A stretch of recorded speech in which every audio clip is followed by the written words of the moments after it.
Pekerja harus selamat, Oke. hidupnya harus sehat, Selamat dan sehat. kehidupannya harus sejahtera Oke. bersama BPJS Ketenagakerjaan. Itu dia.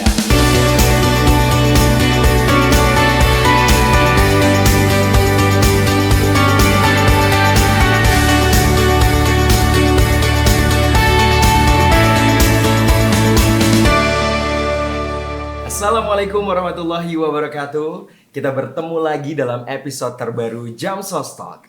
Ini adalah podcast resmi BPJS Ketenagakerjaan di mana Sobat Jamsos Talk tuh bisa tahu seputar manfaat dan juga program-program dari BPJS Ketenagakerjaan bersama bintang-bintang tamu kita. Nah, spesial untuk hari ini Jamsos Talk kita mengambil tema BPJS Ketenagakerjaan Andalan Pekerja Perkebunan Indonesia. Wah, sebuah topik yang baru nih ya untuk semua yang sekarang sedang menonton Jamsos Talk. Apa kira-kira hubungannya? Tapi yang pasti saya Hafiz Ritonga yang akan menjadi host sampai dengan selesai. Dan narasumber kita spesial sekali hari ini sudah bersama-sama kita. Ada Bapak Sumarjono Saragi. Selamat pagi Bapak. Selamat pagi Bang Hafiz.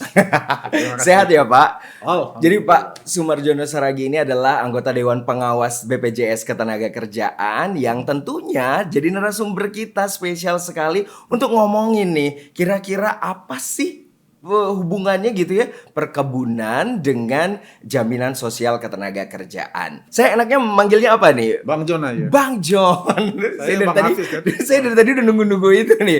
Bang John, oke.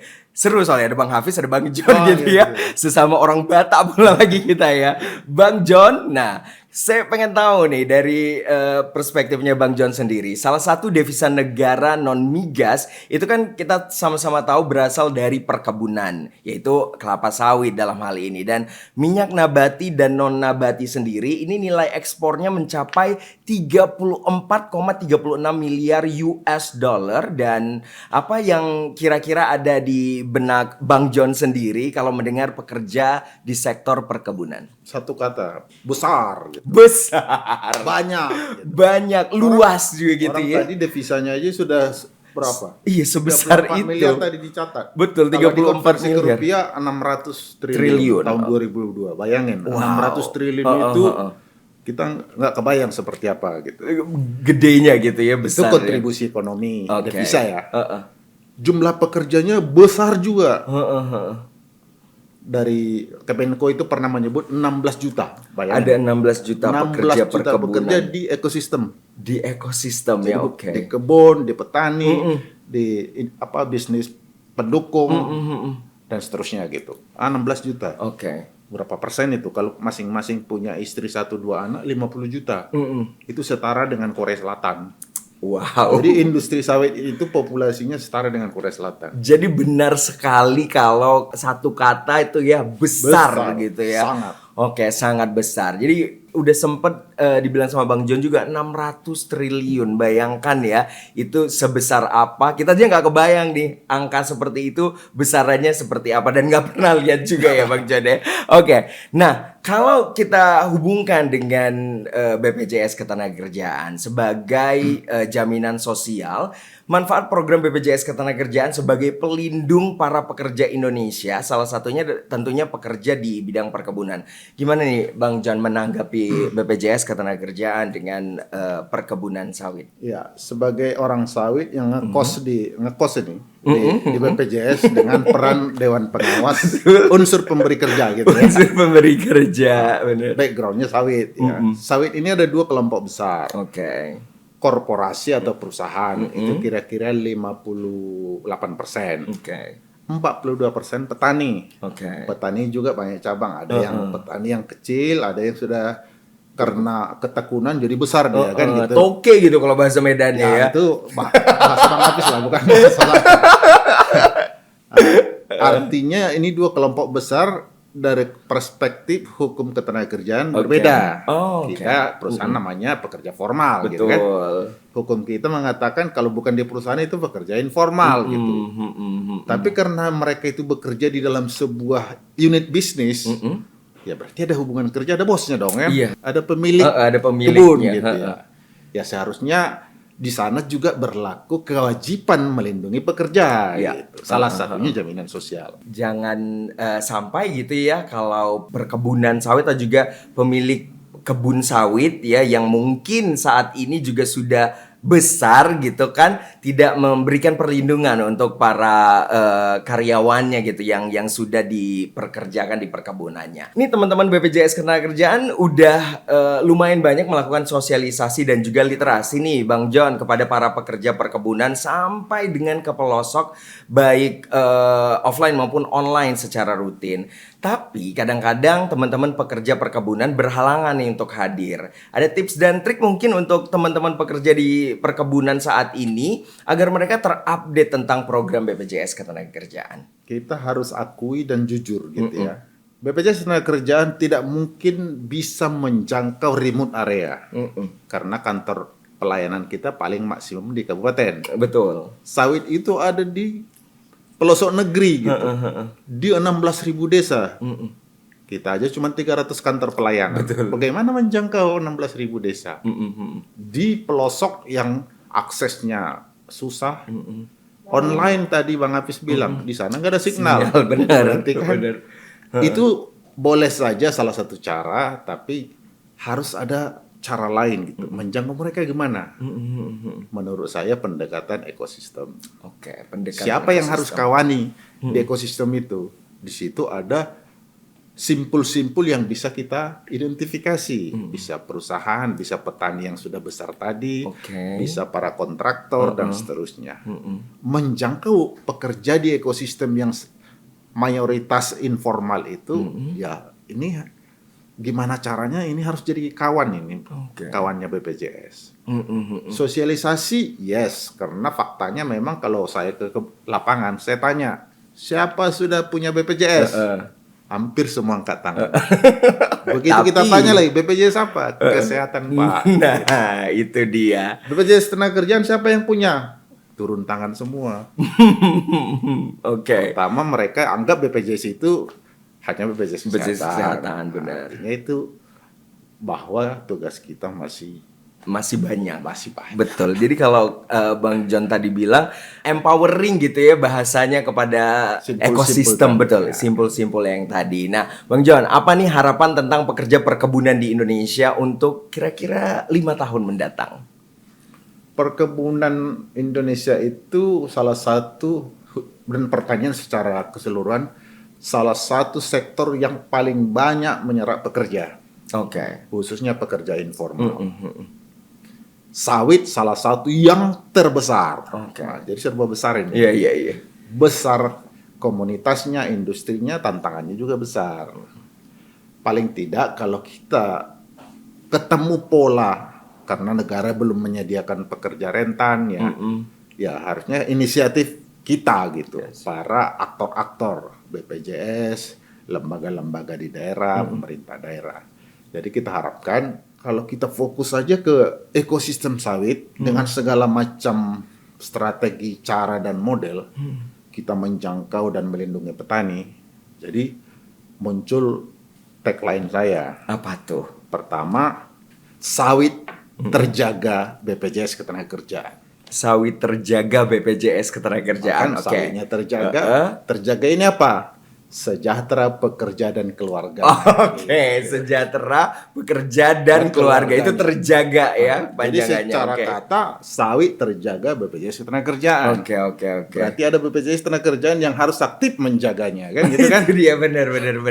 Terjaga. Tapi ngomong-ngomong soal perkebunan dan juga khususnya sawit, Bang John sendiri nih sudah sangat mendalami dan wah, udah empunya deh sampai ya Sobat Jam Sosok. Ini ada 3 buku yang ada di hadapan saya yang juga karya dari Bang John sendiri ya. Boleh dikasih tahu sedikit nggak Bang John bocorannya nih? Makasih Bang Hafiz. Ini menarik nih karena udah di sini. Iya, udah sampai di sini dia. Jadi sawit terjaga BPJS Ketenagakerjaan.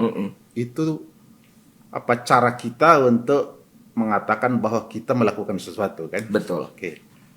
Bagaimana itu harus kita lakukan? Saya punya caranya gitu. Pertama, pekerja itu harus selamat.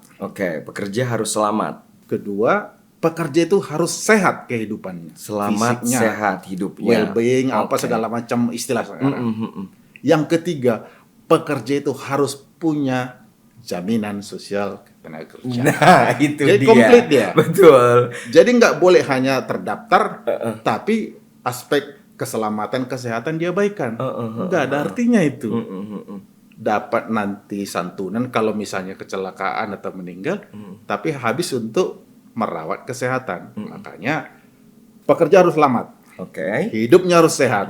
Selamat sehat. Kehidupannya harus sejahtera bersama BPJS Ketenagakerjaan. Itu dia. Itulah semangat dari 3 buku ini. Kesejahteraan itu kan dimensinya luas.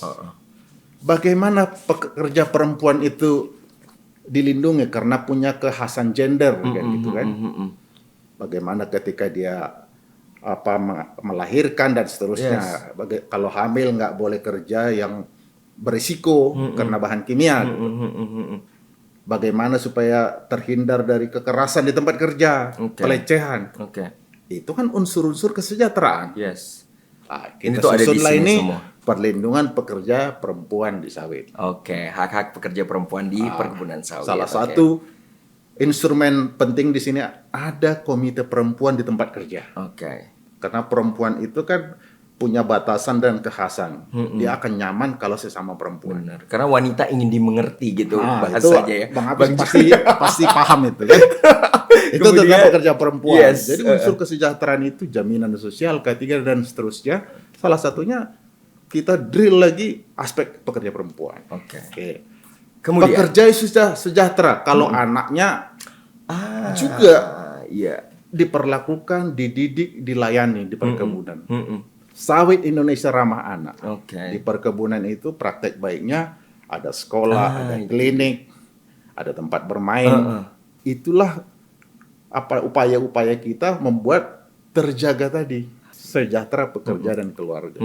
Jadi kalau ada tuduhan sawit mempekerjakan anak, ya sepertinya itu ya salah melihat gitu. Anak-anak di bawah ke kebun kan bukan untuk dipekerjakan. Petani misalnya bawa anaknya untuk mengasih tahu, halo nakku ini harta bapak ya. Atau besok-besok kalau kamu lanjutin dong. Jadi tahu gitu sejak dini ya. Ini buku yang terbaru kita. Ini tentang pekerja. Kalau dulu dikenal dengan buruh harian lepas. BHL ya. BHL. Berarti sudah familiar juga kan? Familiar. Salah satu isunya di situ tidak ada jaminan sosial. Karena katanya karena pekerja harian datang dan pergi sesuka hati gitu kan. Nah, kita coba ternyata hubungan kerja yang seperti itu boleh. Selama syaratnya semua hak pekerja dipenuhi. Buku ini mengkompilasi semua aturan dan cara kalau mempekerjakan pekerja harian pastikan haknya terpenuhi. Salah satunya jaminan sosial tenaga kerja. Mantap banget Bang John. Terakhir sebelum kita tutup Jam Sostok hari ini, statement Bang John sendiri tentang pekerja sektor perkebunan agar mereka selalu semangat bekerja dan selalu ingat yang namanya BPJS Ketenagakerjaan. Saya teringat 3 statement. 2 guru besar Fakultas Ekonomi Universitas Indonesia. Jangan pernah tua sebelum kaya. Jangan pernah tua sebelum kaya. Ini boleh saya pegang juga nih kayaknya kata-kata ini. Nah, itu konteksnya nanti sama. Kemudian yang kedua, menua sebelum sejahtera. Menua sebelum sejahtera. Saya bawa tagline misi saya sebagai Dewas. Sejahtera bersama BPJS Ketenagakerjaan. Sejahtera bersama BPJS Ketenagakerjaan. Jadi itu bisa dipegang gitu ya sama pekerja perkebunan Indonesia. Untuk itu 3 tadi tuh bisa langsung dipegang, apalagi yang terakhir sejahtera bersama BPJS Ketenagakerjaan. Sayang sekali Bang John, waktu kita sudah selesai, nggak kerasa banget ngobrol-ngobrol di Jam Sostok. Tapi yang pasti semoga ya obrolan kita hari ini bisa memberikan inspirasi untuk Sobat Jam Sostok semua yang rutin nonton episode-episode terbarunya Jam Sostok. Apalagi yang hari ini BPJS Ketenagakerjaan andalan pekerja perkebunan Indonesia. Kalau begitu sekali lagi terima kasih Bang John. Salam terjaga. BPJS Ketenagakerjaan, sejahtera pekerja dan keluarga. Itu dia, sejahtera pekerja dan keluarga. Saya Hafiz Ritonga, mohon maaf kalau ada salah-salah kata, dan saya akhiri dengan wabillahi taufiq wal hidayah. Wassalamualaikum warahmatullahi wabarakatuh.